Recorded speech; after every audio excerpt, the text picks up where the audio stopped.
রাজধানীতে আওয়ামী লীগের এবং তার নিষিদ্ধ সংগঠন ছাত্রলীগের নেতাকর্মী সহ টোটাল 6 জনকে গ্রেপ্তার করা হয়েছে। শুধু শ্রোতা, মূল খবরে যাওয়ার আগে একটি অনুরোধ করে রাখি, সেটা হচ্ছে আমাদের চ্যানেলটি সাবস্ক্রাইব করার জন্য আপনাদেরকে বিশেষ অনুরোধ রইল। এবার মূল খবর।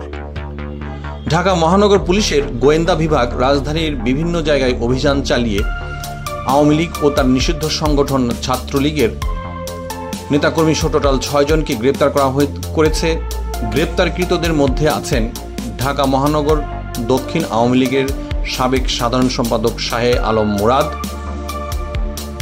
সাবেক স্বরাষ্ট্রমন্ত্রী অ্যাডভোকেট সারা খাতুনের ভাতিজা মহানগর উত্তর আওয়ামী লীগের আইন বিষয়ক সম্পাদক অ্যাডভোকেট আনিসুর রহমান, নিষিদ্ধ ঘোষিত সংগঠন ছাত্রলীগ ঢাকা বিশ্ববিদ্যালয়ের স্যার এ.এফ রহমান হল শাখার সহসভাপতি বাপ্পি রায়হান, ঢাকা মহানগর দক্ষিণ 50 নম্বর ওয়ার্ড আওয়ামী যুবলীগের সভাপতি মোহাম্মদ আরিফ হোসেন, ঢাকা উত্তর সিটি কর্পোরেশনের 23 নম্বর ওয়ার্ডের সাবেক কাউন্সিলর মোহাম্মদ সাকওয়াত হোসেন এবং ঢাকা মহানগরের 20 নম্বর ওয়ার্ড যুবলীগের সভাপতি মোহাম্মদ শাহাবুদ্দিন।